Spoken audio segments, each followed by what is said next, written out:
자, 우리 지난번에 작품을 시대별 갈래로 나누어서 살펴봤어요. 이제 바로 이어서 작품을 주제별로 나누어서 한번 살펴보도록 하겠습니다. 사실 여러분, 지난번에 배웠었던 거랑 그렇게 크게 다르지 않아요. 선생님이 시조 이야기 할 때, 특히 평시조 시조 이야기를 할 때 선생님이 작자층을 크게 세 가지로 나눴던 거 기억하시나요? 어떻게 나눴는지 한번 다시 되살려 볼게요. 시사와 다큐를 찍는 사대부층. 그 다음에 드라마를 찍는 기녀 작자층. 그 다음에 세 번째로 우리가 예능을 찍는 평민 작자층. 이렇게 해서 세 개로 나눴었는데요. 여기에서는 그 세 개의 주제를 좀 더 쪼개서 자세히 본다라고 생각해 주시면 될 것 같아요. 그래서 여기에 구성이 어떻게 돼 있냐면요. 이제 크게 선생님이 크게 사대부 자자층들이 좋아하는 주제를 나눠서 보고요. 그 안에서 자세하게 드러나는 발상들이 어떤 것들이 있는지, 표현들이 어떤 것들이 있는지 선생님이 좀 정리를 해봤어요. 그래서 여기 이 EX 아래에 있는 거는 단어들입니다. 시어들. 이 시어들이 나오면 요런 주제구나 하고 읽어도 괜찮을 정도로 자주 빈출되는 시어를 추려가지고 적어놨으니까 한번 정리해보면서 따라올게요. 자, 먼저 사대부 작자층입니다. 선생님이 지난번에 얘기를 했었는데 사대부 작자층은 보통 뭘 한다고? 공부를 하다 힘들면 유튜브 대신에 자연을 보면서 쉰다고. 그래서 자연의 아름다움에 대해서 이야기하는 경우가 굉장히 많습니다. 이게 가장 많이 나오는 작품의 주제의식이에요. 그래서 정리를 해보면요. 자연의 아름다움을 표현하기 위해서 어떤 내용들을 많이 이야기를 하냐면, 어떤 발상들을 얘기하냐면, 자연물이랑 내가 자연을 너무 즐기다 보니까 이 자연이 난지 아니면 내가 자연인지 도저히 알 수가 없는 거예요. 즉 자연물과의 물화일체, 합일된 감정을 나타내는 경우가 굉장히 많습니다.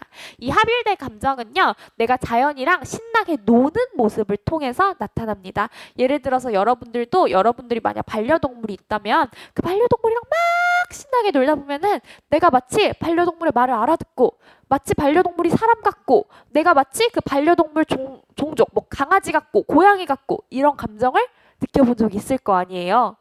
없나요? 있을 것 같은데. 그래서 있을 거 아니에요. 그래서 그런 것처럼 여기서도 자연물, 즉 백구라거나 아니면 기러기라거나, 이런 백구는 갈매기를 얘기해요. 이런 사람들이랑 막 신나게 놀다 보니까 마치 내가 백구, 기러기, 즉 자연이 된 것 같아 라고 이야기하는 경우가 많습니다. 그래서 이런 시어들 나오면 자연 친화정서 아닐까 이렇게 생각해 주시면 될 것 같아요.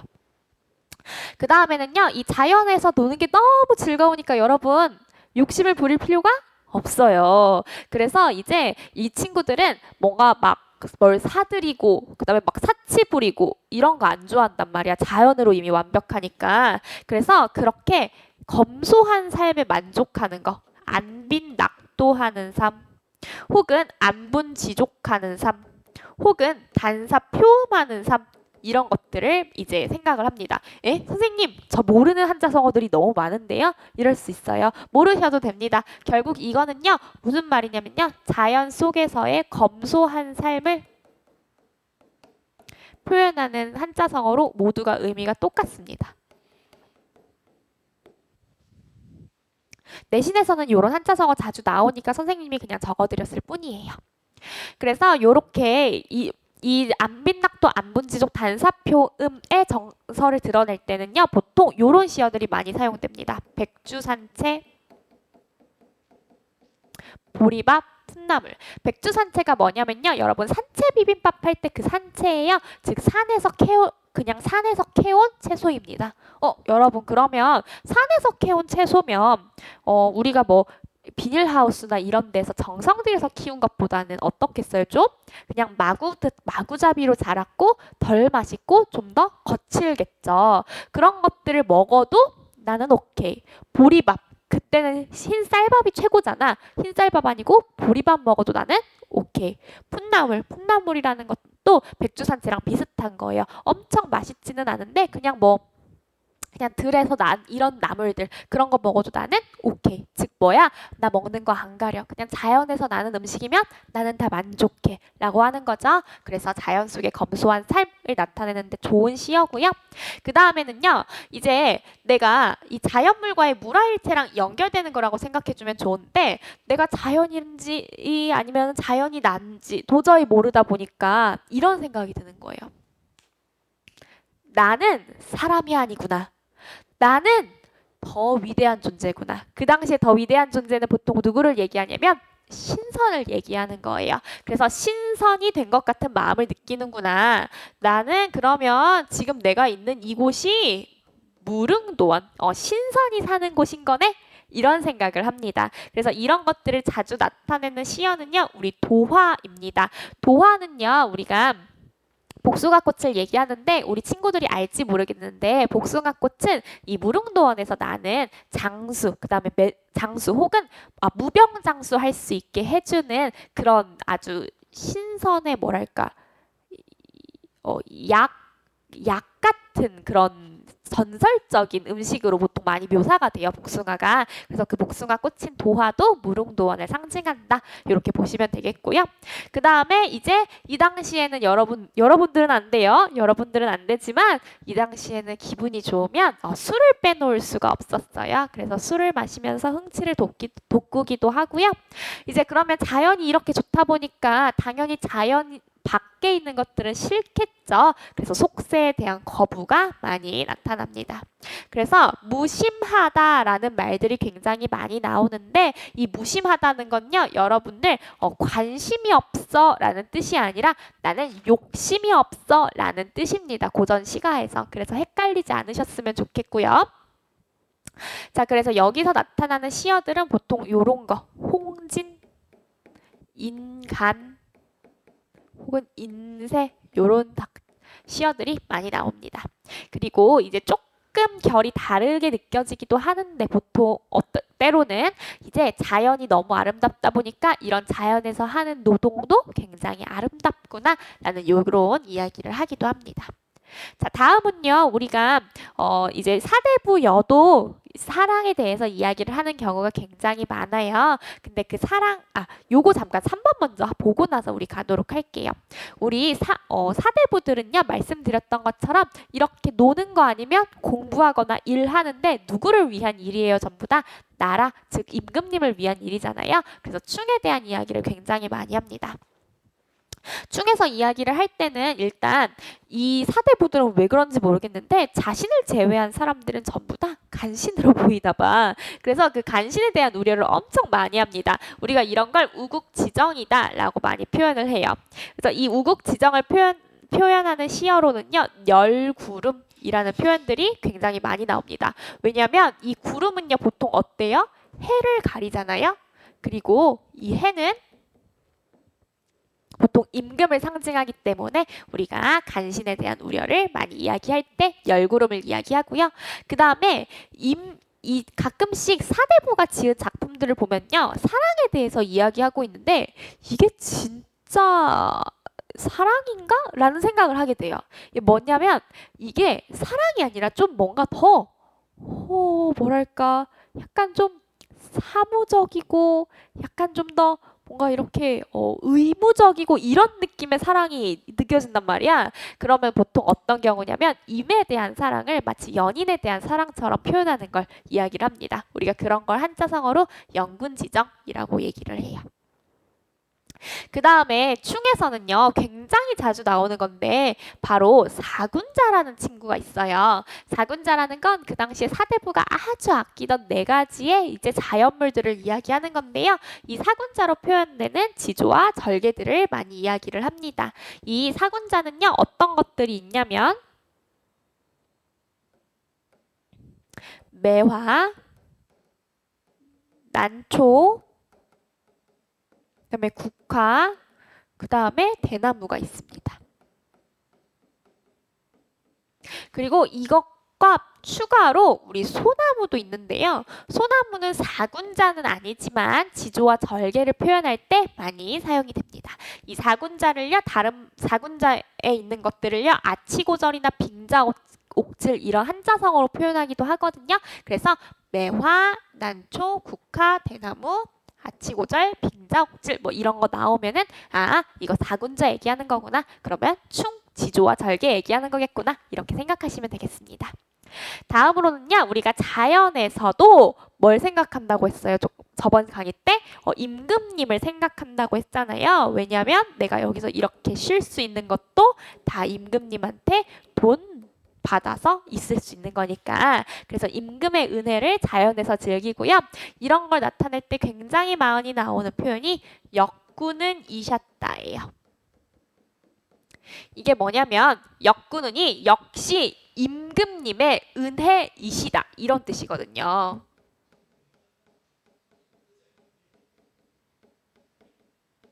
그래서 내가 지금 여기서 이렇게 놀고 먹을 수 있는 것도 역시 임금님의 은혜 덕분이구나 이렇게 얘기하는 겁니다.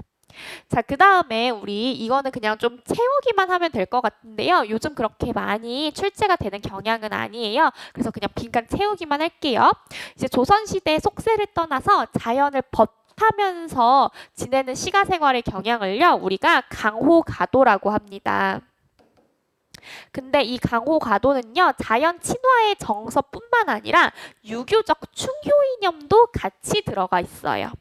그래서 우리가 도리를 추구한다 해서 도자가 들어가 있는 겁니다. 근데요, 그거랑 조금 다르게 강호 한정가라는 개념이 있습니다. 강호 한정가라는 것은 자연을 그냥 예찬만 해요. 자연 친화의 정서만 있습니다. 그래서 여기에는 도라는 표현이 없죠.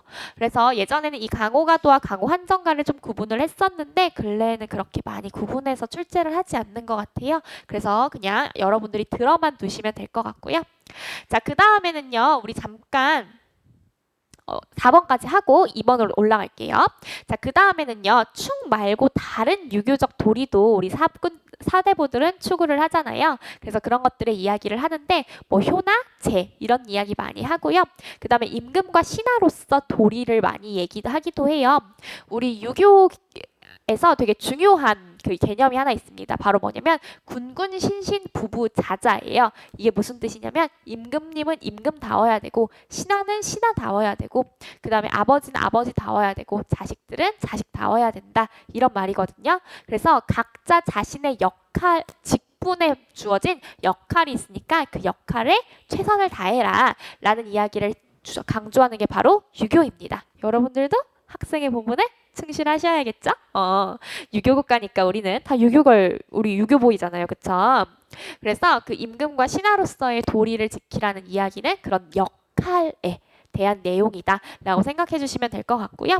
그 다음에는 우리가 이 공부를 많이 하고 이러한 유교 사상이 막 가득해지면 어떤 마음이 들어요, 여러분 보통? 약간 꼰대가 되고 싶은 마음이 들죠. 그래서 덕을 쌓지 않는 세태에 대해서 가르침을 주고 싶어 하는 그런 내용도 많이 나옵니다. 선생님도 굉장한 유교걸로서 좀 꼰대 본능이 있기 때문에 많이 공감이 되는 부분이에요. 자, 그러면 우리 두 번째로 올라가서요. 우리 이제 사랑에 대한 이야기를 할 건데요. 선생님이 굳이 사랑을 이제 이 맞춤과 효제를 보고 나서 하는 이유는 결국 사랑에 대한 내용은 요 부분의 내용을 좀 강조한 것들이 많기 때문에 그래요. 자, 그래서 우리 살펴보면요. 먼저 이제 임으로 표현되는 임금에 대한 내용을 이야기하는 경우가 굉장히 많습니다. 그래서 임으로 표현되는 임금님이 많이 제시가 되고요. 뭐 그런 게 아니라고 하면은 보통 그 안에 세부적인 내용들이 이런 식의 표현을 통해서 많이 드러납니다. 어떤 식으로 드러나냐면 내가 임금님이랑 이별을 한 상황에서 임금님께 뭘 보내고 싶어요? 내 사랑을 보내고 싶어요. 그래서 이 사랑을 보여주기 위해서 자신의 분신 혹은 징표를 좀 보냅니다. 그래서 비라거나 나비라거나 이런 이별한 상황에서 내가 임금님께 혹은 임에게 찾아갈게요. 나의 분신을 보낼게요. 이렇게 얘기를 하는 게 바로 첫 번째 발상이고요. 약간 이런 느낌이에요. 아이유의 밤편지 노래 다들 아시나요? 그 밤은 편지의 첫 번째 구절에 보면은 이 마음을 보낼게요 라고 얘기를 해요. 그래서 그걸 이제 밤편지로 표현을 하는 거거든요. 그래서 그런 느낌이다 이렇게 이해하시면 될 것 같고, 그 다음에 두 번째로는 내가 이별을 해야 되는데 이별하기 싫잖아. 그럼 어떻게 해야 돼? 절대 안 이별한다고 우겨야 돼. 그럼 어떻게 우겨야 돼요? 불가능한 상황을 통해서 우기는 거예요.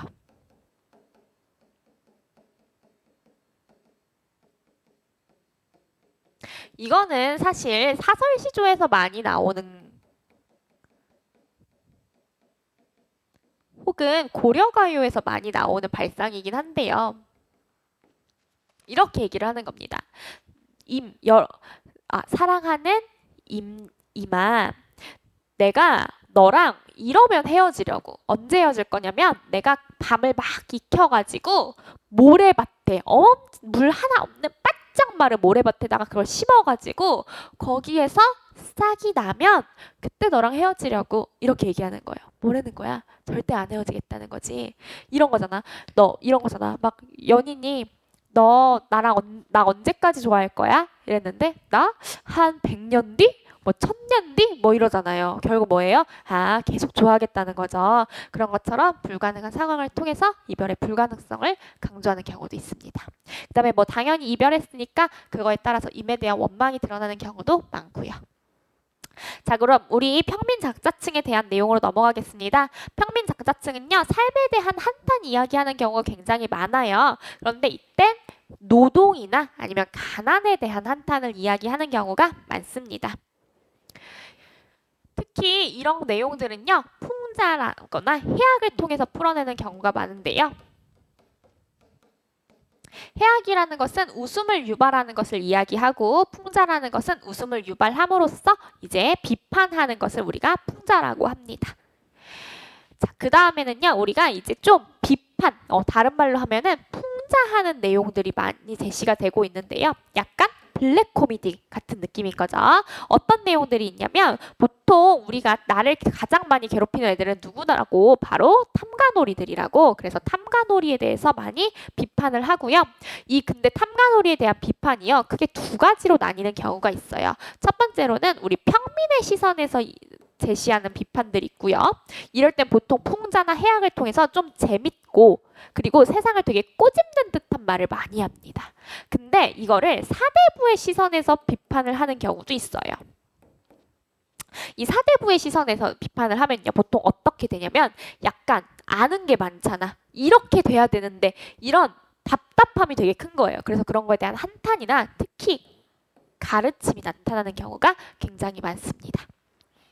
자, 그 다음에 그 다음에 당연히 평민들도 사랑에 대한 이야기들을 많이 하는데, 우리가 앞에서 사랑에 대한 이야기들은 떼서 설명을 했기 때문에 그거에 대해서 선생님이 다시 한번 반복적으로 적지는 않았고요. 그 외의 것들이 좀 있습니다. 그 외의 것들은 우리가 이렇게 크게 세 가지로 나눠볼 수 있어요. 이건 엄청 자주 나오는 주제의식은 아니라서 그냥 한번 살펴보기만 하겠습니다. 자, 탄로는요, 우리가 늙음에 대해서 안타까워하는 것을 우리가 탄로라고 얘기를 하는데, 한탄을 때 그 탄자와 그 다음에 늙을 노자입니다.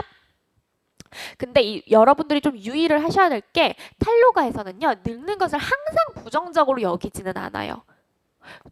늙는 것을 한탄한다고 하는데 되게 모순적이죠. 근데 그런 경우가 있습니다. 그래서 요거는 여러분들이 작품을 볼 때 좀 꼼꼼하게 보시면 좋겠고요. 만약 탄로가를 보시면.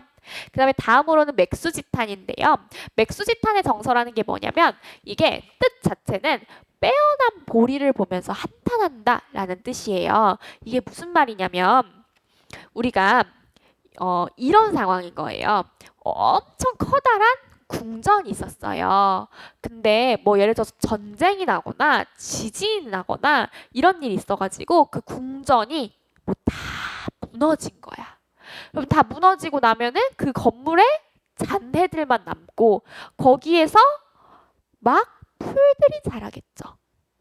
그래서 그 잔해들만 남은, 그 풀만 남은 그 모습을 보면서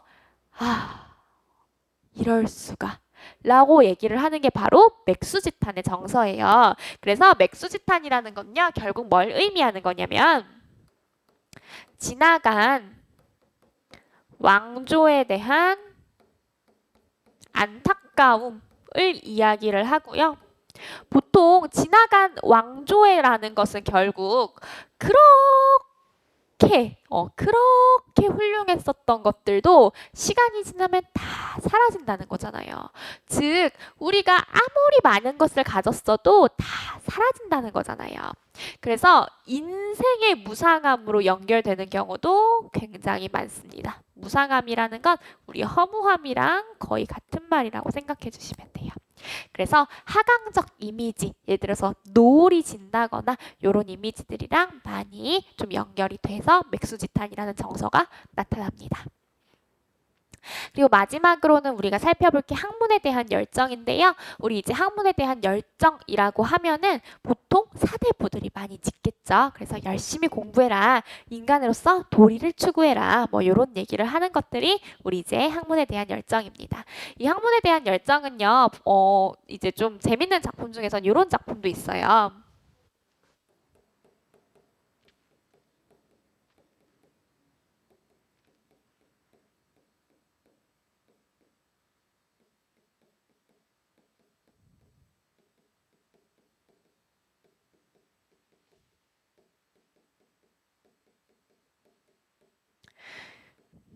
이제 공부를 열심히 해서 우리가 급제를 하는 거랑 그 다음에 자연에서 그 놀고 먹는 거랑 이 두 개 중에서 뭘 해야 되지? 이런 걸 고민하는 그런 재밌는 작품도 있습니다. 그래서 뭐 이런 것도 하나 좀 기억해 두시면 좋을 것 같고요.